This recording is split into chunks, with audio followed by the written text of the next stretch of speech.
good afternoon, good evening, depending on where you are in the world, and welcome to this episode of a word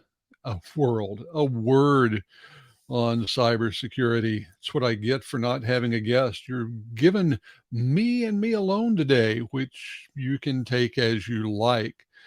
This is the episode of a word on cybersecurity for the week of 17 April 2022. And I want to thank all of you who are here for my live LinkedIn Live, and also thank everyone who's here via recorded episode. We appreciate every one of you.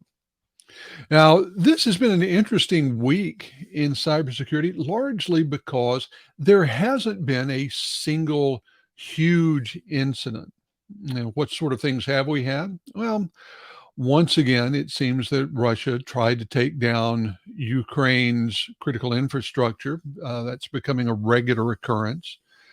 We have more instances of crypto miners being released. In this case, it's kind of interesting because they're targeting a couple of cloud, AWS and Alibaba, and also Docker, which is a container platform. And for many development teams, especially, containers are the way that they replace the idea of virtual machines.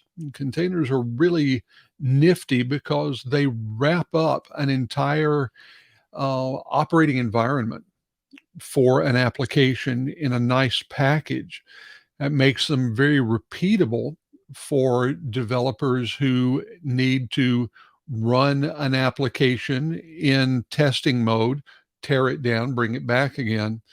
We haven't seen containers used as widely in production, but the promise is there, and we're seeing more and more instances of applications that do take advantage of Docker and other container systems, things like Kubernetes, which is a management container management system. We're seeing them especially in specific application families. If you look at things like some of the software-based firewalls and other security systems, those are being deployed in containers. I think you're going to see a lot more things like that, and therefore vulnerabilities in these containers are important because of what they mean to developers and future application deployment situations. In this case, it's not so much a malware system that would go through and steal data or do things like encrypt data or even cause great disruptions. The crypto miners, what they're trying to do is steal your CPU cycles, your compute resources, to mine cryptocurrency for the bad guys. In many cases, they're smart about this. They will steal the odd cycles. They'll keep their deployment low. We have seen, though, a handful of cases where they got greedy.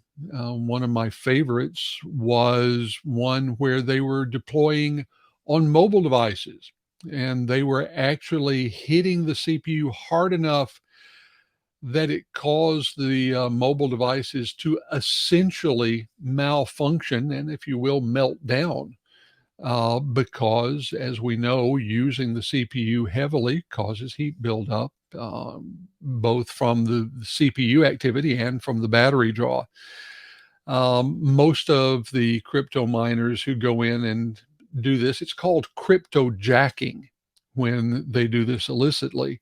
They try to be much more stealthy than that. They want it to be a quiet attack. And let's face it, when you make your victim's device burst into flames, it loses a lot of the stealth component. So we had that kind of thing. There were the typical updates to vulnerabilities that had been found across a wide variety of devices and systems. But the thing that I want to talk about is something that, as it turns out, um, occurred in the last year, but we found out about it because of a report this year.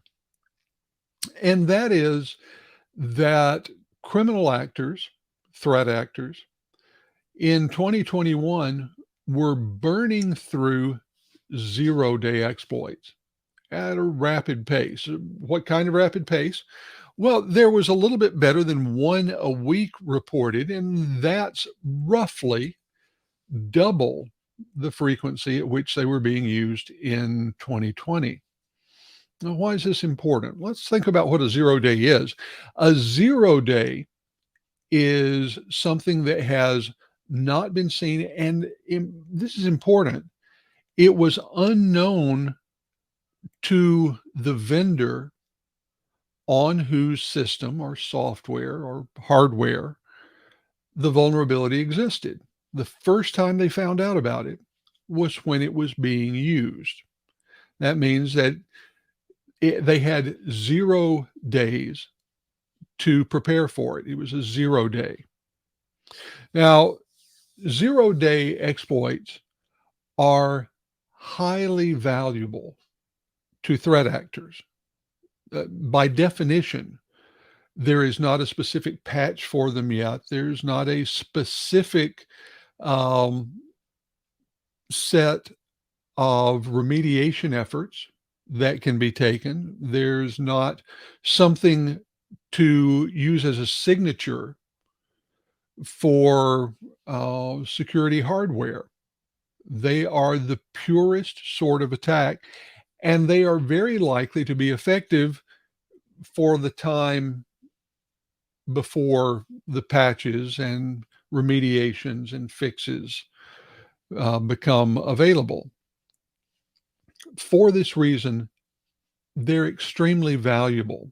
And we know from a variety of sources that threat actors, whether they be criminal organizations or government actors, uh, hoard these. They have research teams that go through and find them, but they don't want to use them immediately in most cases. They want to hoard them, wait until there's something that they need badly enough that they're willing to use one of these very valuable attacks on. So 2021 saw a massive increase in the rate at which zero-day attacks were being used. What does it mean? Well, it can mean a lot of things. The security experts from places like Mandiant say that one of the things that explains the higher incidence of 0 days being seen is that we were simply seeing them more.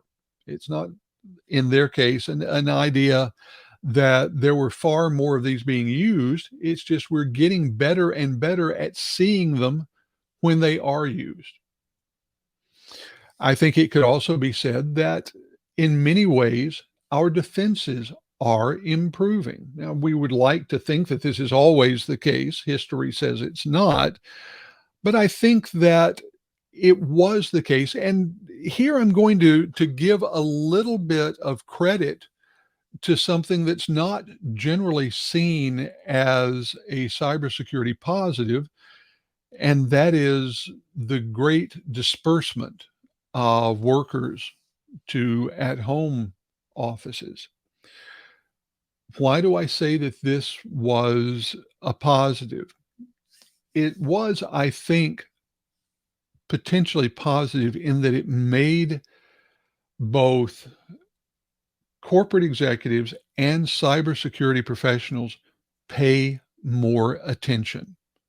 They assumed that there would be more attacks. They assumed that the attacks would be coming from different directions, and they assumed that the employees working from home would not do as much to protect themselves as would be done for them in an office environment. And so they were on the lookout for these exploits, these vulnerabilities that were being used, these attacks that came about from novel directions. So I think that there is certainly an element of we were seeing them more, no question. I also think that because the defense was better, that there was an extent to which the threat actors felt like they had to use these zero-day attacks in order to get past the heightened security that was being put in place to protect all these home-based workers. So we see that this was the case in 2021. Do we have a good feeling for what's going to happen in 2022?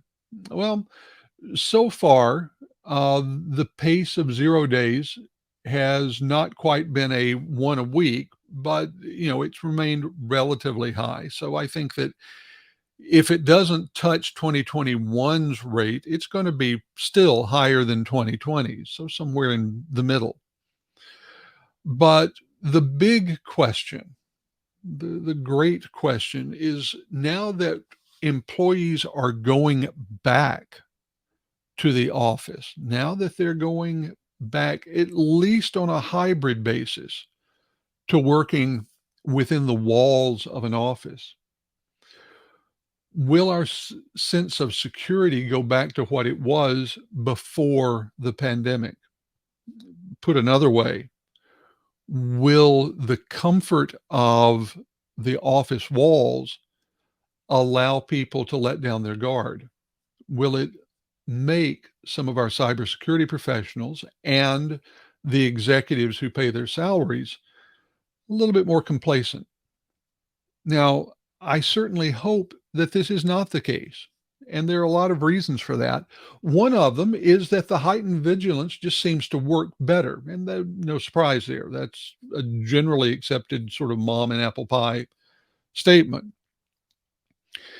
But another is that I don't think that there is any justification to feeling safer. Part of that is because I do think that for a lot of reasons, some of them associated with geopolitical events that are not focused on cybersecurity, 2022 may be a more dangerous time than 2021 was. Another reason is that I think that in many cases, what we're seeing is not really a return to the office. It's a shift to a hybrid working environment. I've talked to a lot of companies who say that they are going to a system where employees are being encouraged to come back into the office 2 days, maybe 3 days a week. And the other days they work from a home office. We know from history that the time that they're supposed to be working from a home office, many of them will be at least part-time working from public places like coffee shops and restaurants and co-working places and libraries and other places where they can be around other human beings. Nothing wrong with the urge to be around human beings. It's just the urge to have your computer system be around other computer systems that gets a little iffy. So I don't think that the inherent safety of the work environment is going up by this return to a hybrid work environment or return to the office. And I do think that there's a great deal of justification in maintaining a high level of vigilance. If we do that, then I think that it's entirely possible that we are going to see as many 0 days that are found. I just don't know, again, if it's going to be a greater number of 0 days that are deployed. I think that that is going to be something that we have to watch carefully. Now, my word for today, because of all this, is zero, for 0 day. Now, you can also say that It's zero for zero justification for dropping our defenses, or zero reason to think that the world is becoming a more secure place. But zero. That's my word for the week. Now, there are other things to talk about as well. And one of these, there are still some Neo4j vulnerabilities being found out there. These are vulnerabilities that come about through the use of a particular library. And you've heard me talk, and I've written about this idea of dependency. In other words, my code, the application that I write for my enterprise, depends on code libraries that I get from other people. Bits of snippets of code, code libraries, routines, cloud services, all of these things.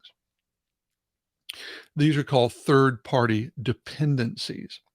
And they get complicated because we know that many of these pieces of software that I'm choosing to bring into my application themselves depend on other pieces of software and code snippets. And you get this cascading series of vulnerabilities that can be inflicted upon an application. So what does all this mean? Why is this important? Well, one of the reasons it's important is because we're not going to stop using other people's code. It is simply too effective, too valuable, and in the world in which we have agile development as a way of life, it's too slow not to use other people's code. If I can grab a snippet, if I can grab a library, if I can grab something that lets me bring in a function without me having to spend a lot of time writing the code line by line, that's a win. The real question, though, is why we have to continually look out for this. One of the reasons is in something that I haven't talked about a lot. They are most dangerous when used in something called a privilege escalation attack. What's a privilege escalation attack? Well, look at it this way. On your personal computer, the one that you own, you are the administrator, no question.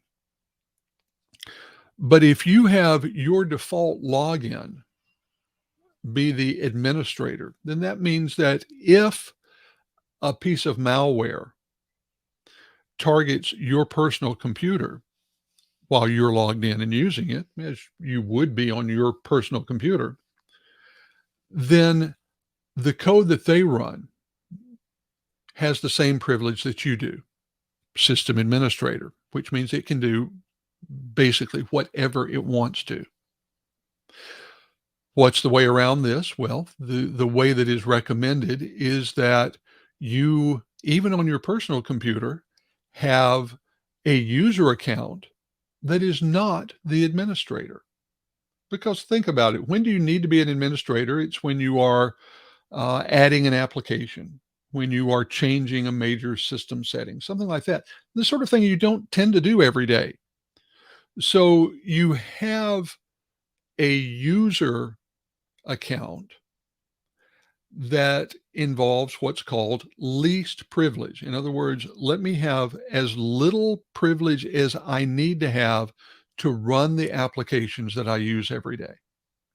And you can find that you can get away with fairly low privilege. That means that should you inadvertently pull in some malware, that malware can only operate at your diminished level of privilege. And that tends to mean it's limited in just how bad it can get. Now, this is true for enterprise computers as well. And in most cases, the systems administrators for an enterprise will give their users least privilege. The only time they bring in administrative privileges is when an update is being done, when there's some sort of maintenance required on a workstation. And that's why there's a unique window of opportunity for attackers when that maintenance is being done, because privilege tends to be escalated. If you can slide in during that window, you have great privilege. Well, privilege escalation attacks are ways to go in and use a variety of vulnerabilities. By the way, most of these vulnerabilities have been patched at various points, but use one of these vulnerabilities to raise the level of privilege for a user or for an account, for a process, so that that particular bit of malware can run at a higher privilege level and do more damage. This means that you want to make sure that your systems are locking down the level of privilege that is assigned in pretty much every case. You also want to make sure that you are patching to make sure that the vulnerabilities that allow for privilege escalation have been taken care of. And as I said, the vast majority of the ones that we know about, remember what we talked about 0 days earlier in the live program here. But you want to go with least privilege as a standard way of doing business, a standard way of thinking about a computing best practice. Now, this goes against the way many of us were brought up in the personal computing world, when one of the things we loved were that we were the masters and mistresses of our domain. We had complete control over what was happening on our system at all times. If I just got a wild hair, something that's hard for me to do, but still, if I just got a wild hair and decided that I was going to make major systems changes on a moment's notice, I could, because it was my system and I was the administrator. Well, it's generally best if we have to think a little bit and plan a little bit before we make these massive system changes. And if we have to change accounts in order to do that, that's fine. That's a best practice. That's something we should get used to. And this leads back a little bit to my word for the week, zero, because least privilege is wrapped up in the entire big ball of things that fall under zero trust computing. Now, zero trust, it has a lot of components. And at some point, we'll talk about all those components. But in general, they mean chopping up your application delivery network so that if a bit of code, if an attacker gets into one piece of your infrastructure, they don't automatically have access to the whole thing. And it requires reauthentication across different pieces, and it requires not giving super user access to accounts all over the place, because super user accounts, highly privileged administrator accounts, tend to be able to jump across these barriers much more easily than the accounts with lower privilege, standard user accounts, standard application snippet accounts, things like that. So think about the minimum required access. Think about that minimal level of privilege, the least privilege required to get a job done. And think about what you can do to keep tabs on your application delivery system, your applications, to try to figure out when something is trying to escalate privilege beyond what they're legitimately able to do. The thing about this week is that it has been a quiet week. Like I said, we haven't had major news about huge things going on. But it's still been a very active week in cybersecurity, and that's just the way things are in our particular part of the universe. Now, I will tell you that in terms of enterprise security management, all of this is a reason to continually educate your users on new threats, on new classes of threats, and to reinforce best practices for those users, reinforce things like not trying to walk around security structures, reinforce things like physical security measures if you're going to be going back out into the world with your computing device. Constantly go over the best practices for not only keeping yourself as an employee from being an attack vector, but also recognizing attacks when they're happening due to someone or something else, and alerting the security professionals and taking action not to be a force multiplier for the malware. I'm doing a lot of work right now in my own research on this cybersecurity awareness training, finding fascinating stuff. There's good things going on. I've got a major report coming out at the middle of the year, and I'm going to be writing about these things in the weeks to come. I'll also let you know I am going to be out traveling.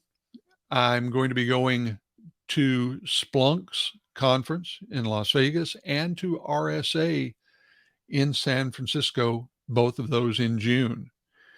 If you're going to be at either one of those, please let me know. Would love to have a chance to meet you in real life. I've got an article that I've written and I'm waiting to have published on the Omdia site for our subscribers. And I've got a new piece bubbling up that should be ready to be out on darkreading.com next week. Well, when we get together again in a week's time, I will plan to have a guest with me. But until then, I thank you for being with me live or in my recorded version. I would love to see your comments on the show, your questions, and what your choice for a word on cybersecurity would be for this week. Till we're together next time, I'm Kurt Franklin, Senior Analyst at Omdia, saying thanks so much for listening. We'll see you next week.